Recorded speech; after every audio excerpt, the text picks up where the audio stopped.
ये कहानी ममता की है। बचपन से ही घर में ये एहसास दिलाकर पाला गया कि औरतों को बोलने का हक नहीं है। अरे ममता, जरा जल्दी जल्दी हाथ चलाओ। रोज ऑफिस में देर पहुंचता हूँ तुम्हारे कारण।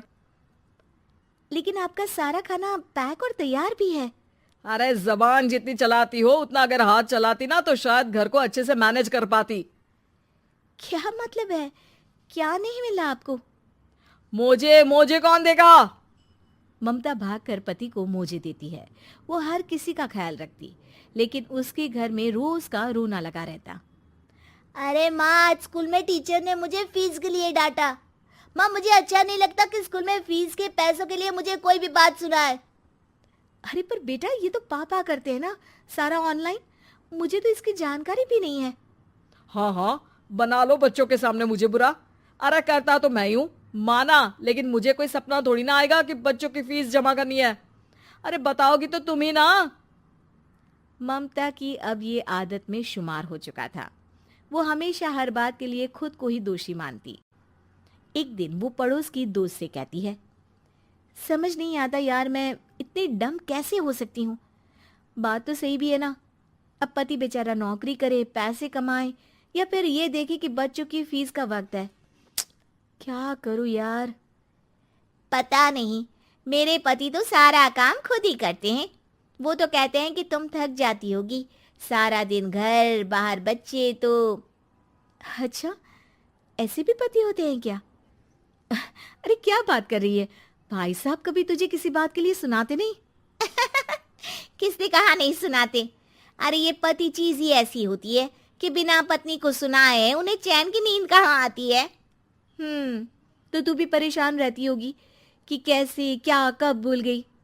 अरे वो तो मुझे बस इस बात के लिए ताना देते हैं कि मैं वक्त पर खाना क्यों नहीं खाती या पार्लर जाकर अपनी साज सज्जा क्यों नहीं करवाती। पड़ोसन बोल ही रही होती है कि ममता के बेटे की आवाज आती है। अरे माँ, क्या हो गया?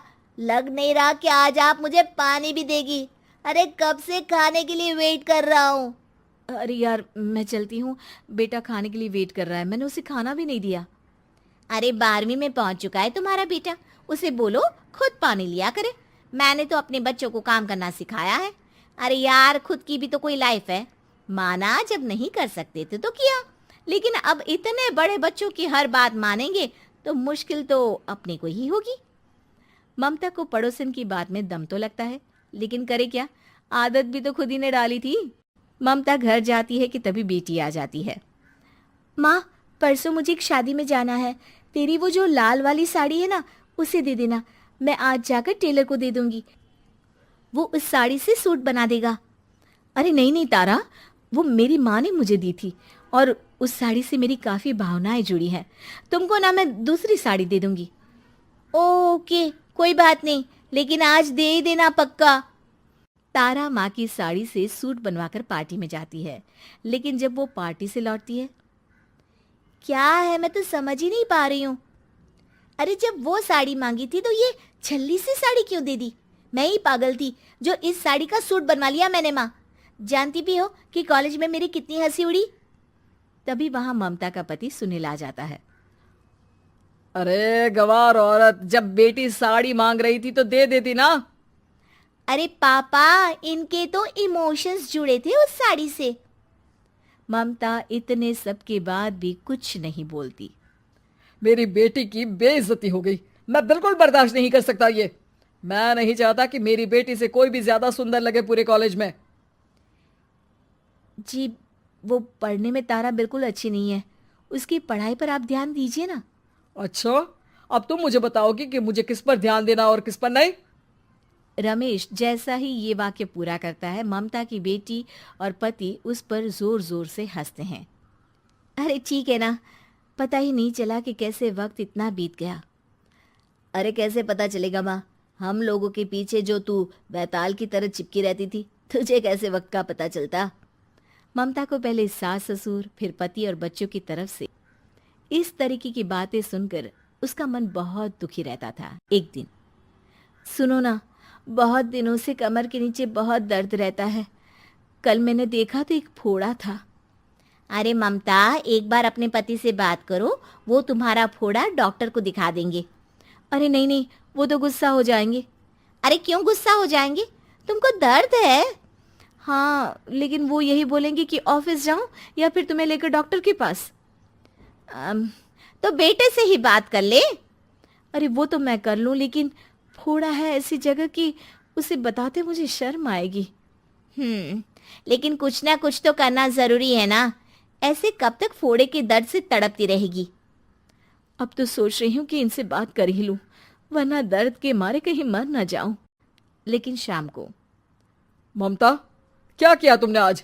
खाने के डिब्बे में कैसा खाना दिया था? दाल खराब हो गई थी। कब की थी? दाल तो मैंने सुबह ही बनाई थी, खराब कैसे हो गई? अच्छा सुनिए ना, मुझे कहना है कि अरे गरम दाल बंद करोगी तो ऐसा ही होगा ना। बेइज्जती हो गई सबके सामने मेरी। ऑफिस वालों ने ऐसा मजाक उड़ाया कि क्या बोलूं। कल से ठीक से खाना देना है तो देना, वरना खाना देना बंद कर देना। बाहर खा लूंगा मैं। ममता, जो पति से अपनी परेशानी बताने वाली थी, वो अब ये सोचने लगती है कि कल से पति को खाने में क्या दे।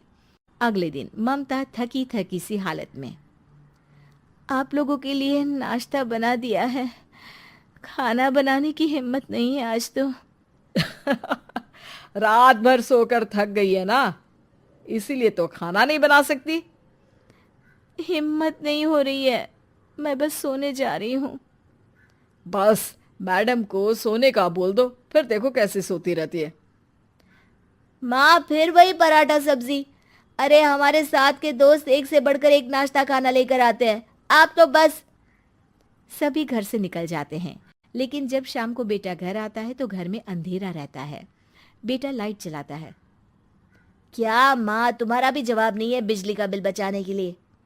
वो बोल ही रहा होता है कि सामने माँ जमीन पर लेटी मिलती है। वो उसके पास जाता है। अरे माँ, क्या हो गया माँ? तभी वहां पड़ोसन आती है। अरे बेटा, तुम्हारी माँ के पैर के पास एक फोड़ा है, जिसके कारण ये लगातार कमजोर होती जा रही थी। मैंने उसे पहले ही कहा था कि घर में बता दो, लेकिन तुम्हारी माँ किसी को तंग करना नहीं चाहती थी। तभी वहां डॉक्टर आ जाता है। अरे इनके ऑर्गन में दिक्कत है, कोई बात है जो इनके मन में खटक रही है। अरे नहीं नहीं, इसके मन में कोई बात नहीं है। कोई काम है नहीं ना इसके पास, सारा दिन बस घर में ही रहती है। देखिए, मैं तो ये नहीं जानता, लेकिन हाँ, इनके मन में हमेशा कोई बात रह जाती होगी, इसीलिए उनकी ये हालत है। अगर आप समय से नहीं ले आते तो हो सकता था कि।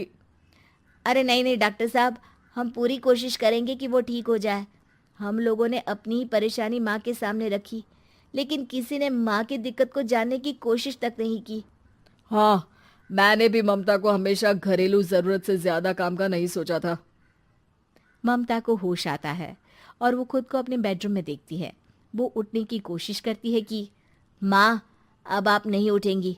हम लोग है ना, हम लोग आपको पूरी तरह से खुश रखने की कोशिश करेंगे।